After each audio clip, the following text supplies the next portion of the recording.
Very good afternoon to you if you're just joining us, and I'm joined now by Mike Siluma. He is the deputy editor of the Sunday Times newspaper, and he's going to talk to us about some of the issues that are being reported in our Sunday newspapers. But here's a surprise package for you. We also sitting in studio with Vukile Mathabela. He is the spokesperson of the former President Jacob Zuma. And then, of course, we have Spokesperson.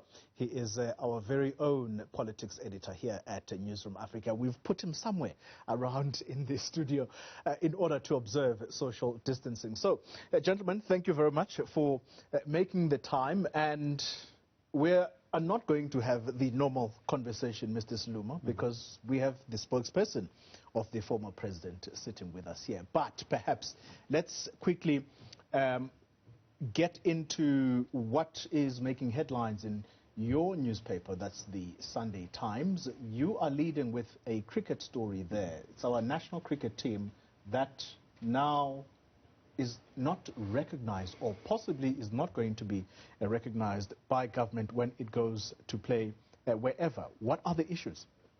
Thanks very much for having me. This is a long-running saga in cricket, and it really is, at the heart of it is the question of where you draw the boundaries between the boundaries of oversight of the sports minister over a sporting sector like cricket. That's the one thing. But the other relates to the state of administration of cricket. You've seen a lot of scandals and fights and fallouts, which led to the establishment of an interim board. And then the third one is about our performance as a country, as a cricketing country in the world. In Natim Teto's complaint, today, in our paper, it says that we used to be among the top 4 cricketing nations, and now nobody really takes us seriously anymore. So it's a multi-layered crisis that cricket is facing. I want to also, Mr. Siluma, quickly get into what is going on in the City Press newspaper, and I wonder if Spokesperson is ready for us, because that particular newspaper is leading with the story about the architect of the former president, that's Minenhle Makhanya, who is pleading poverty, saying that he is unable to pay for his legal fees. In fact, he has even gone to seek the assistance of legal aid, but the understanding is that he has been turned down. Spoo, I wonder if you are with us. Explain to us just what the implications are here for Mr. Minenhle Makhanya. It looks like, Xoli, Minenhle Makhanya is in a dire situation from the look of that story.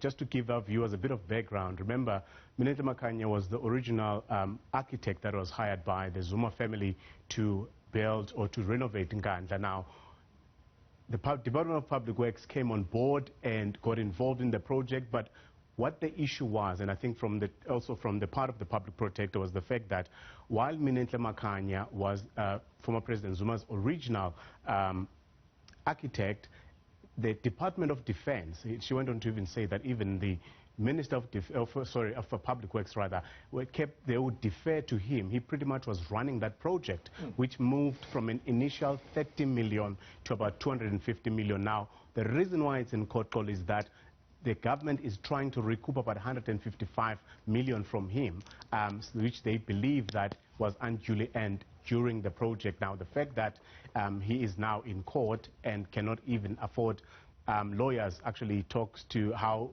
costly the exercise has been for him. But I think more than anything, it's about the current Department of Public Works trying to regain some kind of credibility, because there was a lot of people who paid the price, and there were a lot of what I would call, for lack of a better word, little men who felt that they were made scapegoats while the people responsible, including politicians who were responsible, were never brought to book. And the fact that this case has been in court for so long and that it's where it is now, it does tell you that the law sometimes does take long, the wheels of justice to turn, but the fact that they are turning, I guess it bodes well for us as a country. Yeah, all right. Spoor, thank you very much for putting us into the picture there. And I think that story about Mr. Vukile Mathabela, the architect of the former president, who was responsible essentially for the management of that project, it segues us nicely to Mr. Mathabela. I'm sure you are going to tell us that you don't speak for Mr. Vukile Mathabela. However, we will still put the question to you about what the reaction of the former president is, the fact that the Nkandla story still remains. We're going to come to his legal issues in a moment, but the Nkandla matter, it still remains a big talking point in the country years after he has left national office. But in this case, it has nothing to do with him. Even though it's a talking point, but it has nothing to do with him. Yeah. As far as we're concerned, the matter on our side is closed, because remember that he had to pay something, and he's paying that as we speak. Yeah. So other than that, there's nothing else that we can say it's a talking point in terms of Nkandla, the so-called Nkandla saga. While we're still on Nkandla, I don't know, Mike, if I would be veering off here, but Vukile mentions that the former president did pay, I think it was the 7.8 million that he was ordered to pay by the Constitutional Court towards the Nkandla upgrades, what was termed, I think, the luxury elements of the project.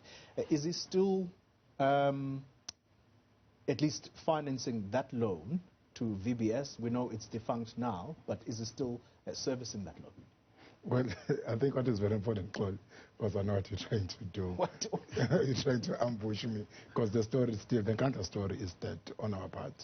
Let us not try to go back to it, because I think the former president was ordered by the Constitutional Court, and as far as all we're concerned, he is dealing with the matter. So on our side is that the issue of Mr. Mathabela, it's a side story that I think it needs him, it doesn't need us. Yeah. Well, Mr. Sluma, former President Jacob Zuma remains a talking point in the country. You might want to put the question to Mr. Mathabela about what is happening around his lawyers. Let me give you that opportunity as my senior. Maybe you might phrase it better than I am, so that he's able to answer to the nation.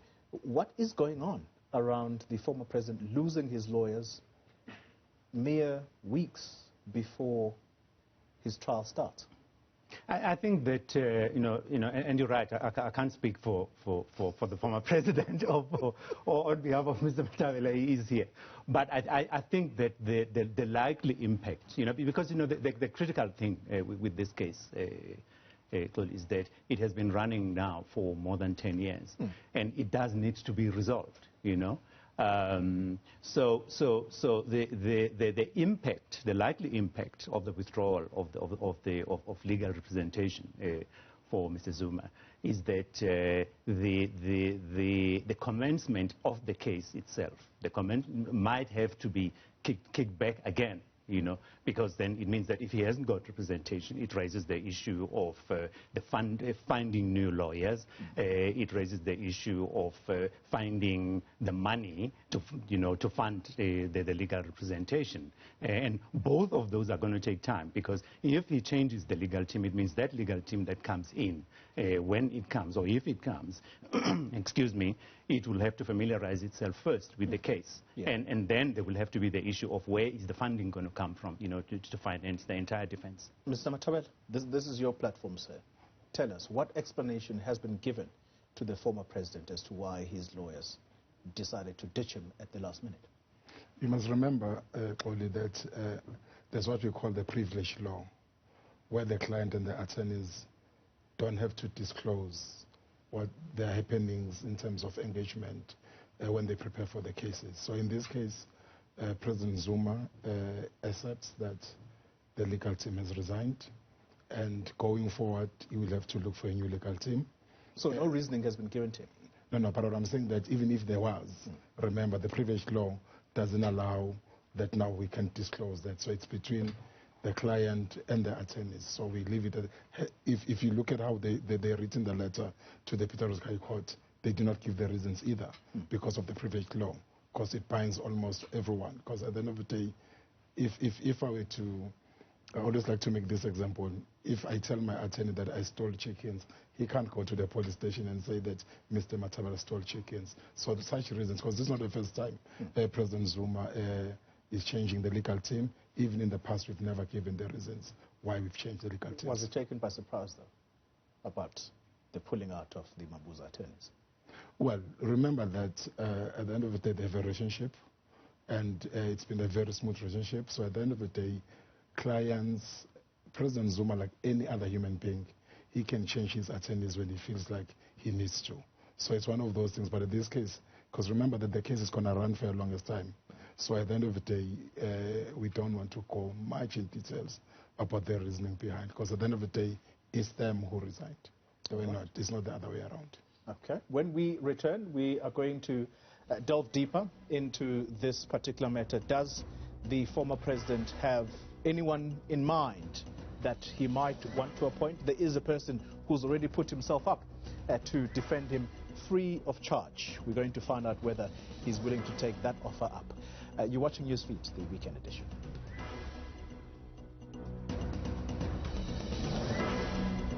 Good afternoon to you if you're just joining us. Well, we are wrapping up the week, looking back at the major stories that shaped this particular week, but it looks like it's going to just be the one story that really dominated, at least given the fact that we are sitting with the spokesperson of the former President Jacob Zuma here in studio with us. With that said, let me go to Spoor, our politics editor. Spoor, Richard Spoor has offered himself to former President Jacob Zuma free of charge. Tell us what his reasoning was for wanting to do this.